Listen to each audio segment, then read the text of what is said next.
Thank you so much, and once again, welcome for this video. I believe that you watched the first part, which we discussed about dating. We defined what is dating, and we also discussed how to arrange for the physical meeting between you and your partner or your friend. I want to thank you once again for the continued support, for subscribing to this channel, for liking it, and even for sharing amongst your friends. I really appreciate. So to this episode, I want us to discuss about two things in regard to online dating. And the first thing that I want us to discuss is about the stages that dating relationships take so that finally they mature to a successful wedding or to a successful marriage. And then number two, I want us to discuss about the red flags that you need to consider or you need to be aware of when you are in the process of dating. So sit back and enjoy the watching, the video, the content, and I believe that it will be a game changer in your life. So remember, the question that we are trying to answer is, does online dating work? Can you meet online and move all the way to have a very successful marriage? There are several stages that a dating relationship takes, and there are 5 of them. Number 1 is called initial meeting and attraction. Now, the initial meeting, it is where you meet the person for the first time. As we said in our first episode, you could have met this person online, or you could meet in the bus stop, you could meet in the matatu, you could meet in the hotel, you could meet in church, at the workplace, and so on. And this is where the attraction begins. You see a person, you see their physical characteristics, you see how they are talking, how they are behaving, and you begin to be attracted to them. That is called the initial meeting and attraction. Step number 2 is called interest, curiosity, and infatuation. And this is where the early attraction involves the physical characters, and the differences are now starting to be noted. It is now where you meet in the first meeting and you start now to notice some differences. But in this case, the differences that are noted are usually not paid attention to, and they are easily ignored. And in this stage, it is where the chemistry is building up. It is where you are assessing the person more and more, and you are more curious about the relationship. And therefore, any conflict that arises at this point, it is easily solved or it is easily ignored, because this is the point of curiosity, is the point where interest is joined. So there's no much activity. It is actually now where the real substance of dating starts to happen. Now, after you have gone through this second stage, you now move to the third stage, which is called enlightenment. Enlightenment, kujua. This is where you get to calm down the emotions, and the reality starts to set in. That curiosity that was there in step 2, that excitement that was there in stage 2, it starts to calm down, and people start to be real. People start to behave in their natural persons, and the real characters start to come out. Actually, at this stage, it is where you start noticing the weaknesses of your partner. It is where you start noticing the problems that they could be having. It is where even serious disclosures happen. It is where people talk about their lives. And it is also where you also get to understand this person. Either they have told you or they have not told you. But because you have been dating and now you are in stage 3, it is the point you start now being enlightened. Unaanza kufahamu huyu mtu vizuri. And at this point, my viewer, when you discover something and it is not addressed, we normally advise in our counseling sessions that it is better you stop at this point. Don't go to step 4 until the issues that arise here are well discussed, they are cleared. They are discussed in a very candid, in a very calm, very reasonable way. Now, once everything has been settled in this stage of enlightenment, you now move to step number 4. Now, this step number 4 is commitment and engagement. It is where now you have almost understood this person. You are convinced that this is the person that I was looking for. You are okay with their weaknesses, and you are ready to deal, or you are ready to live with their weaknesses. And at this point now, you can even make the relationship public. And this is where you see now guys giving the links for engagement, asking a hand in the marriage. It is this point that now you introduce your partner to your family members, your parents, your church members, your community members, and people now start noticing there is a serious relationship that is ongoing between these two. So it's like now there is some oversight, there is some authority that starts to set in, there is some guidance that starts to be done by the people who have authority over you, the people that you consider significant in your life, because now you are almost to the last step, which is number 5, and this is the step we call marriage. Now, this is where you finally say, I do. It is where you finally agree that I'm going to be the husband to so and so, or I'm going to be the wife to so and so. So those are the 5 stages that a dating relationship undergoes. So step number 1, we have said there is the physical meeting, the stage of physical attraction. Step number 2, it is where you develop interest, where you develop curiosity and infatuation. Step number 3, it is where we have enlightenment. You get to know this person. Stage number 4 is the commitment stage and the engagement stage. And this is where you build the trust. And step number 5 is where you finally wed and you start building your marriage, your family life together. So those are the 5 steps. And unfortunately, most of us go wrong because they only want to take the first step and they go straight to step number 5. You meet a person for the first time and you want to declare that is a husband, you want to declare is a wife. It does not work that way. And that's why statistics are showing those people who are meeting online and they purport to be married, most of their marriages are not working well because you have been engaging this person online. Maybe the person lives in a different part of the nation, in a different country. So when you meet the first time, you want now to move in tomorrow as a husband and a wife and purport that you are starting a marriage. It will not work in most cases. So I want to request you, my viewer, that if you have an online dating, convert it to physical, and that will be the first step. Then once you convert it to physical, then you go to step number 2, step number 3, step number 4, and finally step number 5. And I also want to say this, that the steps, they take time, they require time. And it is a fact that if you want to build a long-term relationship, you must also invest a lot of time in doing your due diligence. You cannot purport to form a relationship that will last for the next 40 years based on a knowledge that you have acquired over 1 month or 1 week. So you must take time. How much time, I may not be able to tell you, but what I would say is take reasonable time. Give yourself time. Time reveals so many things. Things that are even not spoken, things that are hidden, they will eventually come out even when they are least expected. So when you give yourself time, you are able to know very many things about this person. So don't meet this person, you are just landed into the country, you are just landed into the city, and you move in as a husband and a wife. I want to tell you, it may not work in the long run. Take time, get to know this person, and when you know the person, you will now be able to form a long-term relationship. There is no way you can build a 10-story building with a foundation that is just 1 feet deep. The deeper the foundation, the taller the building.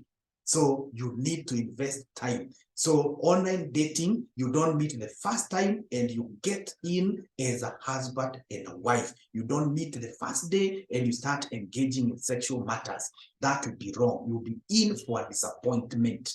You'll be in for a disappointment. take yourself through the 5 stages. And when you go through these 5 stages, you are affording yourself a lot of time and you'll be able to know this person well.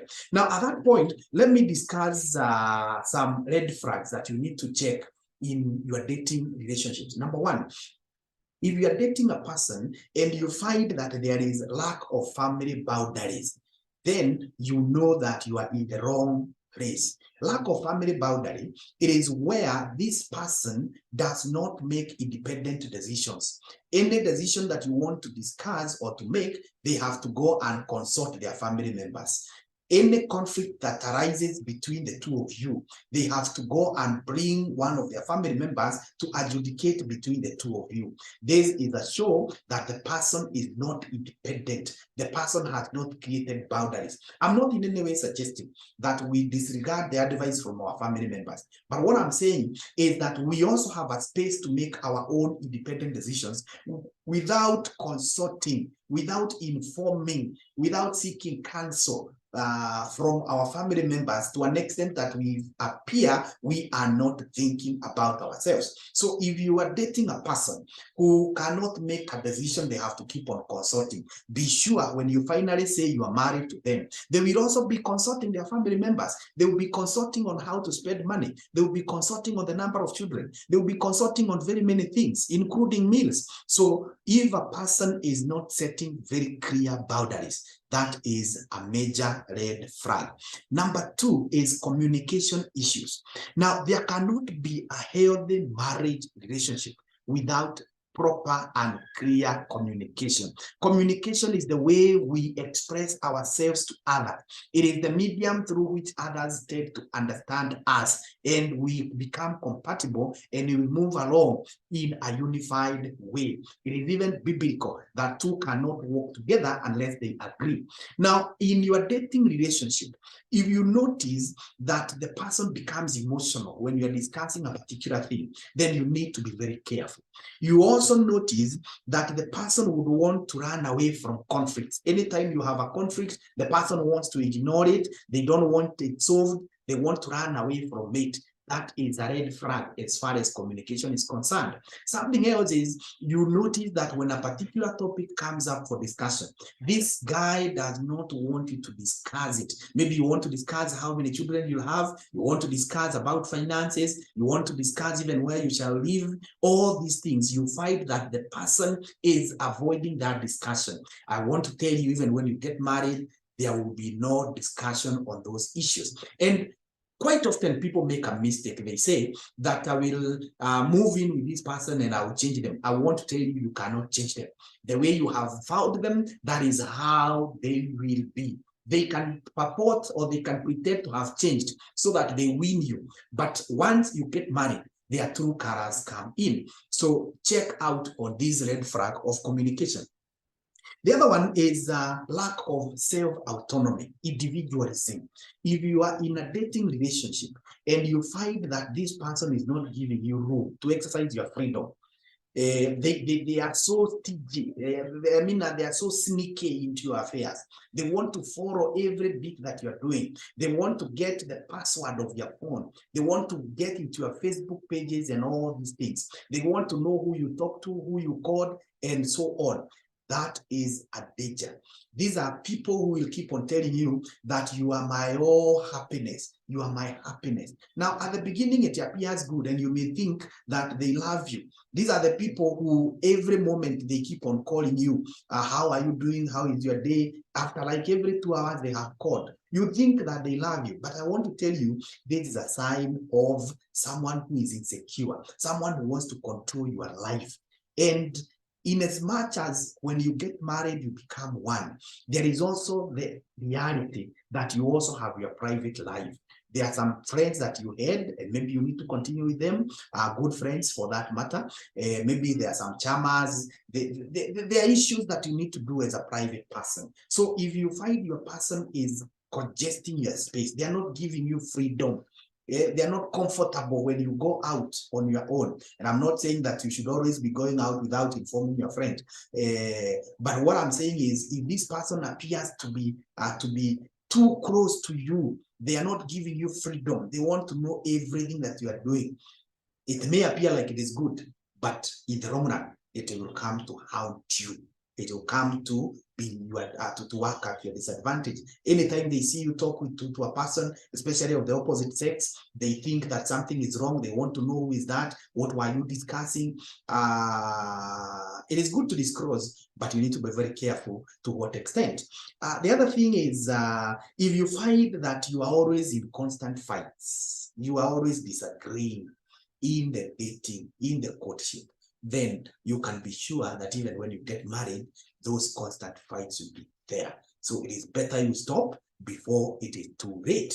The other thing that you need to check, which is a red flag, is someone who makes you to feel bad about yourself all the time. Anytime they speak to you, they want to show you how you're not good. They want to show you that you are not making it. They want to make you feel bad about yourself. So a person who wants all the time to make you feel bad about yourself may not be a very suitable person. And remember, we said the objective of dating is to judge the suitability of this person as a lifelong partner. Number 6 is someone, or rather what we call no social presence. No social presence is a situation where your partner does not allow you to their social space. They don't let you know their parents, to know their siblings, to know their friends, to know where they live, to know where they work. If you find huyu mtu amekufungia, you already know about that person. You don't get to know who is their best friends. Then there could be something that they are hiding. If this person is genuine, let them introduce you to their siblings. Let them introduce you to their cousins. Let them even invite you to their family functions, where in the initial stages you go incognito. And when you are there, these meetings, they work wonders. I want to tell you, they work wonders. You are just seated there and some other guys start discussing your person when they are far away without knowing any relationship that you have with the person. And they start saying some things that could be of importance to you, and you get to know. And this is the mistake that most people are making, especially girls. I've, in my counseling sessions, dealt with very many girls or handled many clients, and you find someone saying, I did not know that this person was married.